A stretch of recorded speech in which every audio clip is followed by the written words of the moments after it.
ನಮಸ್ಕಾರ ಸ್ನೇಹಿತರೆ, ನಮ್ಮ ನಂಬಿಕೆಗೆ ಸ್ವಾಗತ ಸುಸ್ವಾಗತ. ಸ್ನೇಹಿತರೆ, ರಾಧೆ ಈ ಹೆಸರನ್ನ ಕೇಳಿದಾಕ್ಷಣ ನಮ್ಮ ಮನಸ್ಸಿನಲ್ಲಿ ಮೂಡೋದು ಶ್ರೀಕೃಷ್ಣನ ದಿವ್ಯ ರೂಪ. ಆದರೆ ಒಂದು ಪ್ರಶ್ನೆ ಇಂದಿಗೂ ಕೋಟ್ಯಾಂತರ ಜನರನ್ನ ಕಾಡ್ತಿದೆ. ರಾಧೆ ನಿಜವಾಗಿಯೂ ಯಾರು?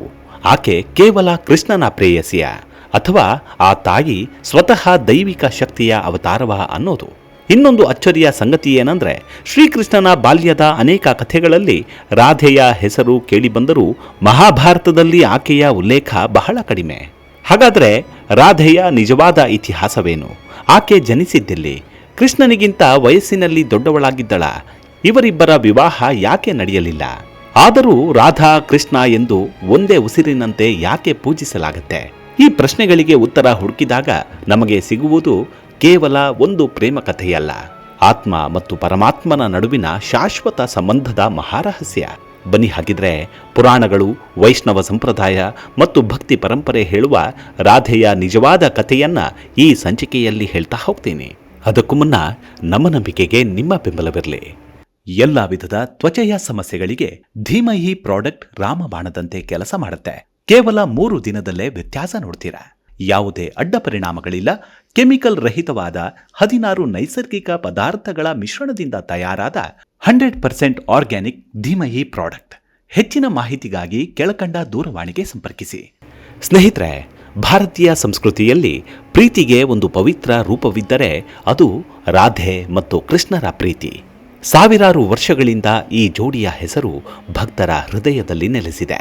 ರಾಧೆ ಕೃಷ್ಣ ಎಂದು ಒಟ್ಟಿಗೆ ಉಚ್ಚರಿಸುವಷ್ಟೇ ಜನರಿಗೆ ಪ್ರೀತಿ, ಭಕ್ತಿ ಮತ್ತು ಆತ್ಮ ಸಮರ್ಪಣೆಯ ಭಾವನೆ ಮೂಡುತ್ತೆ. ಆದರೆ ಒಂದು ಪ್ರಶ್ನೆ ಹಲವರ ಮನಸ್ಸಿನಲ್ಲಿ ಮೂಡುತ್ತೆ. ಅದೇ, ರಾಧೆ ಯಾರು? ಆಕೆ ದೇವಿಯಾಗಿದ್ದು ಹೇಗೆ? ಕೃಷ್ಣನೊಂದಿಗೆ ಆಕೆಯ ಸಂಬಂಧ ಹೇಗೆ ಆರಂಭವಾಯಿತು? ಮತ್ತು ಅವರಿಬ್ಬರ ಪ್ರೀತಿ ಯಾಕಾಗಿ ಇಂದಿಗೂ ಅಮರವಾಗಿದೆ ಅನ್ನೋದು. ರಾಧೆಯ ಕುರಿತಾದ ಕಥೆಗಳು ಮುಖ್ಯವಾಗಿ ಪುರಾಣಗಳು, ವೈಷ್ಣವ ಭಕ್ತಿ ಸಾಹಿತ್ಯ ಮತ್ತು ಜನಪದ ಪರಂಪರೆಯಲ್ಲಿ ಕಂಡುಬರುತ್ತವೆ. ಮಹಾಭಾರತ ಅಥವಾ ಭಾಗವತ ಪುರಾಣದಲ್ಲಿ ರಾಧೆಯ ಹೆಸರು ಪ್ರಮುಖವಾಗಿ ಕಾಣಿಸೋದಿಲ್ಲ. ನಂತರದ ಕಾಲದಲ್ಲಿ ರಾಧೆ ಕೃಷ್ಣರ ಭಕ್ತಿಯು ವಿಶೇಷವಾಗಿ ಬೆಳವಣಿಗೆಯಾಯಿತು. ರಾಧೆಯ ಜನ್ಮದ ಬಗ್ಗೆ ವಿವಿಧ ಪುರಾಣಗಳು ಮತ್ತು ಭಕ್ತಿ ಪರಂಪರೆಗಳಲ್ಲಿ ಬೇರೆ ಬೇರೆ ಕಥೆಗಳಿವೆ.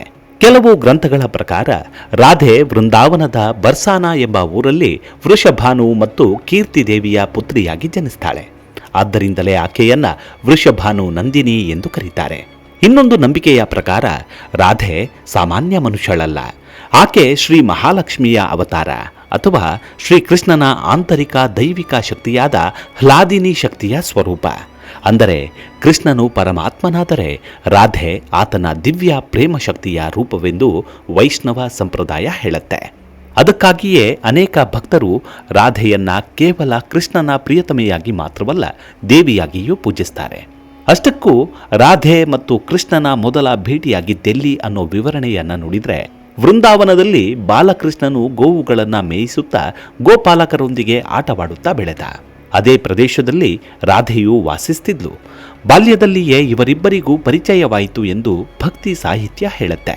ಕೃಷ್ಣನ ಕೊಳಲಿನ ನಾದ ಕೇಳಿದಾಗ ರಾಧೆಯ ಮನಸ್ಸು ಭಕ್ತಿಯಿಂದ ತುಂಬುತ್ತಿತ್ತು. ಕೃಷ್ಣನು ರಾಧೆಯ ನಿಷ್ಕಪಟ ಪ್ರೀತಿಯನ್ನ ಗೌರವಿಸುತ್ತಿದ್ದ. ಇಬ್ಬರ ಭೇಟಿ ವೃಂದಾವನದ ಕುಂಜಗಳಲ್ಲಿ, ಯಮುನಾ ತೀರದಲ್ಲಿ, ರಾಸಲೀಲೆಗಳಲ್ಲಿ ನಡೆದವು ಎಂದು ಅನೇಕ ಕವಿಗಳು ಸುಂದರವಾಗಿ ವರ್ಣಿಸಿದ್ದಾರೆ. ಇಲ್ಲಿ ಗಮನಿಸಬೇಕಾದ ವಿಷಯವೇನೆಂದರೆ, ಈ ಕಥೆಗಳು ಮುಖ್ಯವಾಗಿ ಭಕ್ತಿ ಸಾಹಿತ್ಯದಲ್ಲಿ ಪ್ರಸಿದ್ಧವಾಗಿವೆ. ಇವುಗಳ ಉದ್ದೇಶ ಇತಿಹಾಸ ಹೇಳೋದಕ್ಕಿಂತ ಭಕ್ತಿ ಮತ್ತು ದೈವಿಕ ಪ್ರೀತಿಯ ಸಂದೇಶವನ್ನು ಸಾರುತ್ತವೆ. ಇದೀಗ ಬಹಳ ಮುಖ್ಯವಾದ ಪ್ರಶ್ನೆ ಅಂದರೆ, ರಾಧೆ ದೇವಿಯಾಗಿದ್ದು ಹೇಗೆ ಅನ್ನೋದು. ವೈಷ್ಣವ ಸಂಪ್ರದಾಯದ ಪ್ರಕಾರ ಪರಮಾತ್ಮನನ್ನ ಸಂಪೂರ್ಣವಾಗಿ ಪ್ರೀತಿಯಿಂದ ಅನುಭವಿಸಿದ ಮೊದಲ ಭಕ್ತೆಯೇ ರಾಧೆ. ಆಕೆಯ ಜೀವನದಲ್ಲಿ ಯಾವುದೇ ಸ್ವಾರ್ಥವಿರಲಿಲ್ಲ. ಅಧಿಕಾರ, ಐಶ್ವರ್ಯ ಅಥವಾ ವೈಯಕ್ತಿಕ ಲಾಭಕ್ಕಾಗಿ ಅಲ್ಲ, ಕೇವಲ ಕೃಷ್ಣನ ಸಂತೋಷವೇ ತನ್ನ ಸಂತೋಷ ಎಂದು ಭಾವಿಸಿ ಬದುಕಿದವಳು.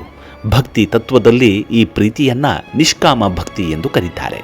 ಅಂದರೆ ಪ್ರತಿಫಲವನ್ನ ನಿರೀಕ್ಷಿಸದೆ ಮಾಡುವ ಪ್ರೀತಿ. ರಾಧೆಯ ಈ ಸಂಪೂರ್ಣ ಸಮರ್ಪಣೆಯನ್ನ ಕಂಡು ಆಕೆಯನ್ನ ದೇವಿಯ ಸ್ಥಾನದಲ್ಲಿ ಪೂಜಿಸಲು ಆರಂಭವಾಯಿತು. ನಂತರ ಗೌಡಿಯ ವೈಷ್ಣವ ಸಂಪ್ರದಾಯ ಸೇರಿದಂತೆ ಅನೇಕ ಭಕ್ತಿ ಪರಂಪರೆಗಳು ರಾಧೆಯನ್ನ ಕೃಷ್ಣನ ಅವಿಭಾಜ್ಯ ಶಕ್ತಿಯಾಗಿ ಸ್ವೀಕರಿಸಿದವು. ಅದಕ್ಕಾಗಿಯೇ ಇಂದು ಅನೇಕ ದೇವಾಲಯಗಳಲ್ಲಿ ರಾಧಾ ಕೃಷ್ಣ ಎಂದು ಒಟ್ಟಿಗೆ ಆರಾಧಿಸಲಾಗತ್ತೆ. ಮತ್ತೊಂದು ಪ್ರಶ್ನೆ ಅಂದ್ರೆ, ಕೃಷ್ಣ ಮತ್ತು ರಾಧೆ ಯಾಕಾಗಿ ವಿವಾಹವಾಗಲಿಲ್ಲ? ಹಾಗಿದ್ದರೂ ಅವರ ಪ್ರೀತಿ ಯಾಕಾಗಿ ಅಮರವಾಯಿತು ಎಂಬುದಕ್ಕೆ ಉತ್ತರ ಭಕ್ತಿ ತತ್ವದಲ್ಲಿದೆ. ಸಾಮಾನ್ಯವಾಗಿ ಪ್ರೀತಿ ಎಂದರೆ ಇಬ್ಬರು ವ್ಯಕ್ತಿಗಳ ನಡುವಿನ ಸಂಬಂಧ ಎಂದು ನಾವು ಅರ್ಥ ಮಾಡಿಕೊಳ್ತೇವೆ. ಆದರೆ ರಾಧೆ ಮತ್ತು ಕೃಷ್ಣರ ಪ್ರೀತಿ ಅದಕ್ಕಿಂತ ಮೇಲಿನದ್ದು. ಇದು ಆತ್ಮ ಮತ್ತು ಪರಮಾತ್ಮನ ನಡುವಿನ ಸಂಬಂಧದ ಸಂಕೇತ. ರಾಧೆ ಆತ್ಮವನ್ನು ಪ್ರತಿನಿಧಿಸಿದ್ರೆ ಕೃಷ್ಣನು ಪರಮಾತ್ಮನನ್ನ ಪ್ರತಿನಿಧಿಸ್ತಾನೆ ಎಂದು ಅನೇಕ ಸಂತರು ವಿವರಿಸಿದ್ದಾರೆ. ಆತ್ಮವು ಪರಮಾತ್ಮನನ್ನ ಸೇರುವ ಹಂಬಲವೇ ರಾಧೆಯ ಕೃಷ್ಣನ ಮೇಲಿನ ಪ್ರೀತಿ ಎಂದು ಭಕ್ತಿ ಸಾಹಿತ್ಯ ತಿಳಿಸುತ್ತೆ. ಕೃಷ್ಣನು ನಂತರ ಮಥುರೆಗೆ ತೆರಳಿದ, ಬಳಿಕ ದ್ವಾರಕೆಯಲ್ಲಿ ರಾಜನಾದ. ಆದರೆ ರಾಧೆ ವೃಂದಾವನದಲ್ಲೇ ಉಳಿದಳು ಎಂದು ಕಥೆಗಳು ಹೇಳ್ತಾವೆ. ಇಬ್ಬರು ದೈಹಿಕವಾಗಿ ದೂರವಾದರೂ ಮನಸ್ಸಿನಲ್ಲಿ ಎಂದಿಗೂ ಬೇರ್ಪಡಲಿಲ್ಲ. ಈ ಸಂದೇಶವೇ ಅವರ ಪ್ರೀತಿಯನ್ನ ಶಾಶ್ವತವಾಗಿಸಿದೆ. ನಿಜವಾದ ಪ್ರೀತಿ ದೇಹದ ಹತ್ತಿರ ಇರೋದಲ್ಲ, ಹೃದಯದಲ್ಲಿ ಶಾಶ್ವತವಾಗಿ ನೆಲೆಸುವುದೇ ನಿಜವಾದ ಪ್ರೀತಿ ಎಂಬ ಸಂದೇಶವನ್ನ ರಾಧೆ ಕೃಷ್ಣರ ಕಥೆ ಸಾರತ್ತೆ.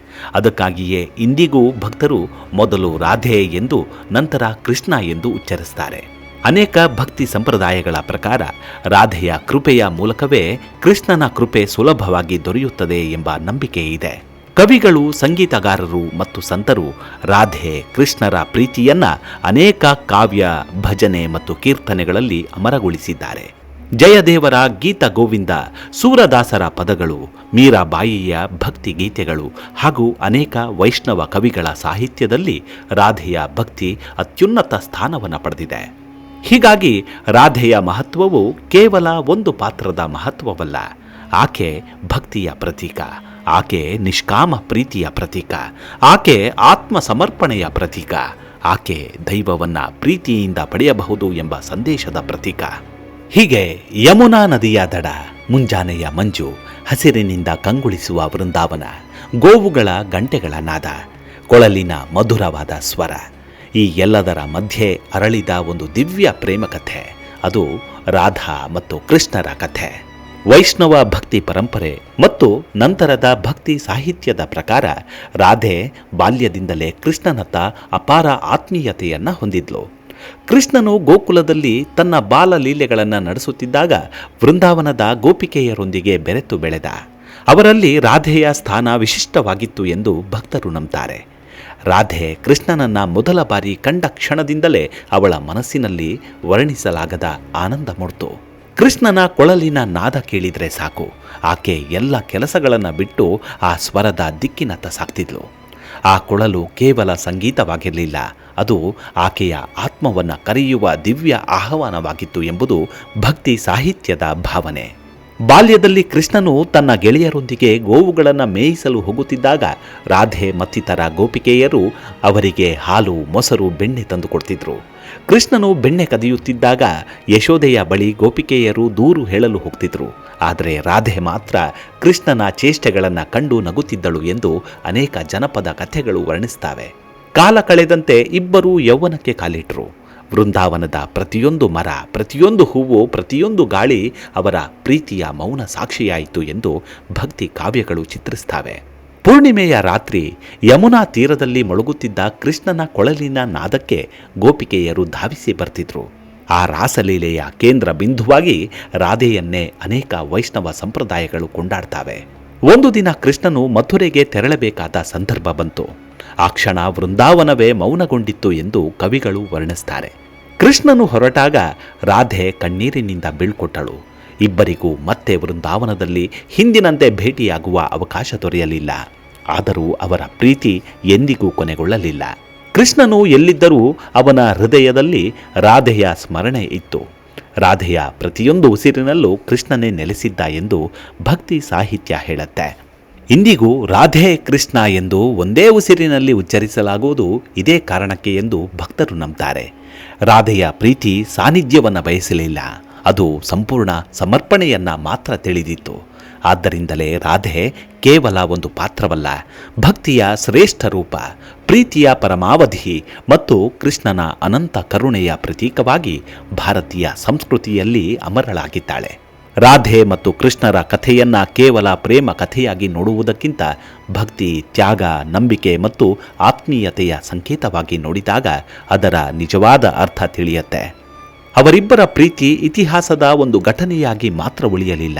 ಅದು ಕೋಟ್ಯಾಂತರ ಜನರ ಹೃದಯದಲ್ಲಿ ಭಕ್ತಿಯ ಬೆಳಕಾಗಿ ಇಂದಿಗೂ ಜೀವಂತವಾಗಿದೆ. ಆದ್ದರಿಂದಲೇ ಕಾಲ ಬದಲಾದರೂ, ಯುಗಗಳು ಕಳೆದರೂ ರಾಧೆ ಕೃಷ್ಣ ಎಂಬ ನಾಮ ಇಂದಿಗೂ ಅಷ್ಟೇ ಪವಿತ್ರ, ಅಷ್ಟೇ ಮಧುರ ಮತ್ತು ಅಷ್ಟೇ ಅಮರವಾಗಿದೆ. ರಾಧೆ ರಾಧೆ. ನಿಮ್ಮೆಲ್ಲರ ಆರೋಗ್ಯದ ಕಡೆ ಗಮನವಿರಲಿ. Take care. ನಮಸ್ಕಾರ.